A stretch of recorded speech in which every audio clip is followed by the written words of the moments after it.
everybody, and welcome back to the video on Chapter 4, Choosing a Form of Business Ownership. In Chapter 4, we take a look at various forms for organizing business. Here we examine three primary forms of business ownership: sole proprietorship, partnership, and corporation. We will also discuss the advantages and disadvantages of each. We will also take a look at other organizational forms. And finally, we will discuss some trends when organizations grow using mergers and acquisitions. So let's get started. Every student of business should be aware that there are three primary forms of organizing a business. This applies to both traditional brick-and-mortar organizations and virtual companies which do business exclusively through the internet. The three primary forms of businesses that we will examine are sole proprietorship, partnership, and corporation.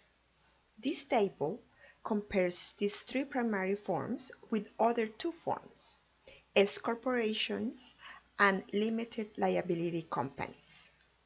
Specifically, it considers the differences in ownership, taxation, liability, and use. All businesses must select a form of organization that is most appropriate for the owners and the scope of their businesses.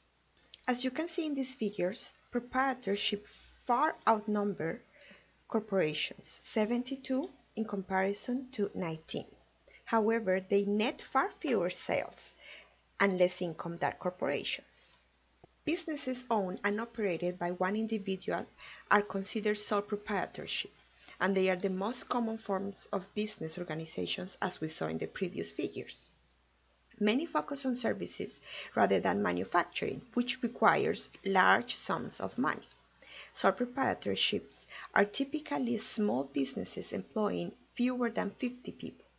It's interesting to note that women business owners are less likely to get access to credit than their male counterparts.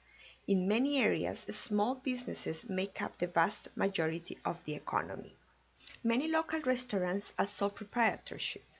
As sole proprietor, the owner keeps the profits, but is personally responsible for all risks and financial obligations of the business. Ask to yourself, where would you like to work? Incorporate McDonald's, or would you prefer to work for a small company that has opened in your neighborhood? Well, sole proprietorships have greater difficulty attracting talented employees because larger corporations such as McDonald's have better profits and more job opportunities. It is usually difficult for a small sole proprietorship to match the wages and benefits offered by large competing corporations. This is because the proprietorship's profits might not be as high. In addition, there is little room for advancement within a sole proprietorship, so the owner might have difficulty attracting and retaining qualified employees. One way to minimize the disadvantages of sole proprietorship and maximize the advantages is to have more than one owner. This brings us to the second form of business ownership that we will discuss, the partnership. A partnership is an association of two or more persons who carry on as co-owners of a business for a profit. Typically, partnerships are larger than sole proprietorships, but smaller than corporations. For instance, in 1996, Stanford students Sergey Brin and Larry Page partnered to form the search engine Google as part of a research project. Now, the parent company is named Alphabet. The company was incorporated in 1998 and is now the world's top search engine. The third form of business ownership that we will discuss in this chapter is the corporation. A corporation is a legal entity created by the state whose assets and liabilities are separate from its owners. A corporation differs from sole proprietorship and partnership in that its assets and liabilities are separate from its owners. A corporation has many of the rights, duties, and powers of a person, such as the right to receive, own, and transfer property. Corporations can enter into contracts with individuals or other legal entities, and they can sue and be sued in court. Corporations account for the majority of all sales and income in the world. Not all corporations are large. Even small businesses can incorporate. Each form of business ownership has advantages and disadvantages. One of the most important aspects is protection of owners against what is called liability for debts. For instance, in sole proprietorship, the owner may have to use personal assets to borrow money, as they have unlimited liability in meeting the debts of the business. General partners have unlimited liability for the debts of the partnership, just as in sole proprietorship.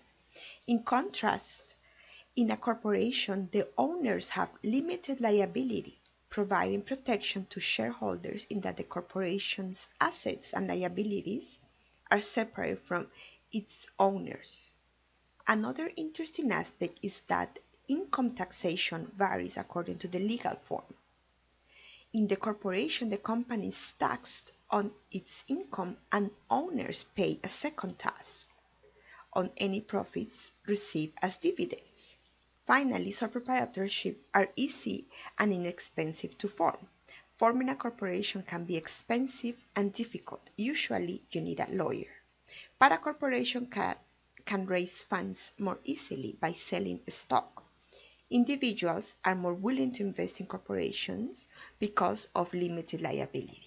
Although you might think that incorporating a business guarantees success, it does not. Unfortunately, like sole proprietorships or partnerships, corporations can go broke. The decision to incorporate a business, therefore, should be made carefully, and only after considering whether the corporate forms of ownership suits your needs. This shows that legal help is always good to have. And in a global context, you need also to know the laws of the respective country in which you want to open your business. Here you can pause the video to review what options normally require legal advice. Private corporations are privately held businesses which do not have stockholders. If a company wants to go public, they need to announce an initial public offering, or IPO. Private companies are usually owned by just one or few people who closely manage the business. Furthermore, they have the advantage of not being required to disclose financial information publicly. However, they cannot raise funds through stocks because they are not publicly traded. This is why some companies decide to go public in an IPO. An initial public offering is when a corporation sells its stocks on the public markets for the first time. Doing so helps them raise additional capital and/or expand. For instance, the snack and food company Mars is privately owned by the Mars family. Mars makes many products including Orbit gum. Mars became one of the world's largest candy makers when it purchased the Wrigley Chewing Gum Corporation in 2008.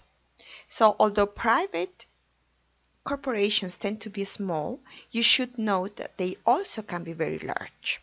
Private and public corporations and most non-profit corporations have a board of directors that oversee the general operation of the corporation. A board of directors is elected by the stockholders. They set long-range objectives and ensure that they are met on a schedule. Board members are legally liable for the management of the firm or any misuse of funds. An important duty of the board is to hire corporate officers such as the president and the chief executive officer or CEO, who are responsible to the directors for the management and daily operations of the firm. Directors can be employees of the company, called inside directors, or people unaffiliated with the company, called outside directors. Inside directors are usually the officer responsible for running the company. Outside directors are often top executives from other companies, lawyers, bankers, and even professors. Some other business ownership types are shown here.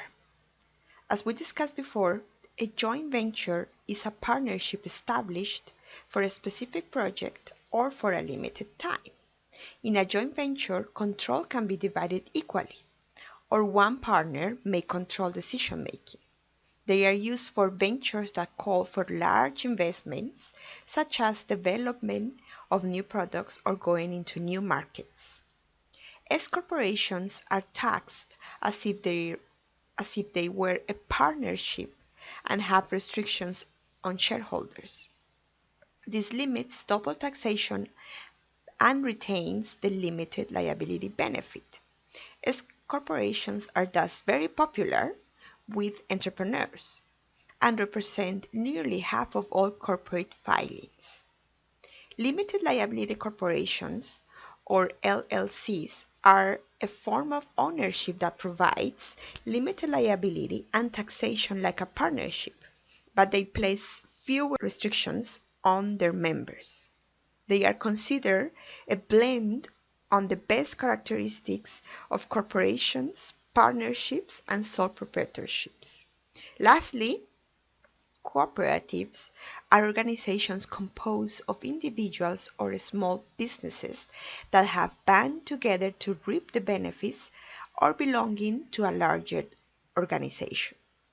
Another type of business ownership that we haven't talked much about is the not-for-profit organization or not-profit. These corporations are organized to provide social, educational, religious, or other services rather than to earn a profit. Charities, museums, private schools, colleges, and charitable organizations are organized as not-for-profits. They do this primarily to ensure limited liability, but it also helps them to meet specific guidelines to obtain tax-exempt status. And finally, the last topic. Business grow when they do well. Therefore, business growth and improved profitability through expansion are important considerations. New product development, new markets, and expanding operations are some of the ways to grow a business. But also companies grow by merging with or purchasing other companies. Here, a merger is the combination of two companies to form a new company. There are three types of growth strategies by merger: horizontal, vertical, and conglomerate merger. When firms that make and sell similar products to the same customers merge, it is known as a horizontal merger. So, for instance, when the two airlines, United and Continental Airlines, merged, that was a horizontal merger. When companies operating at different but related levels of an industry merge, it is known as a vertical merger. If Starbucks were to purchase a large coffee farm, a vertical merger would result.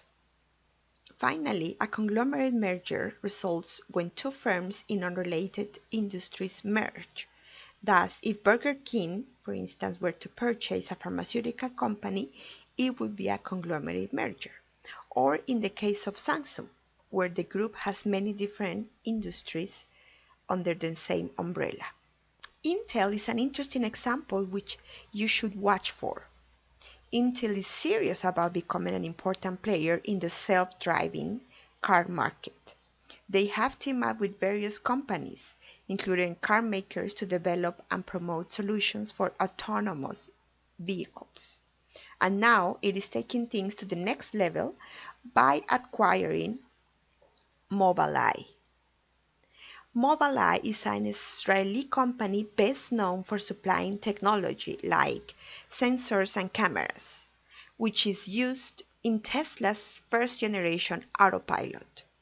Intel will spend $15 billion to buy the Israeli company.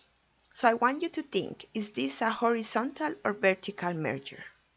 And for fast food fans, congratulations are in order.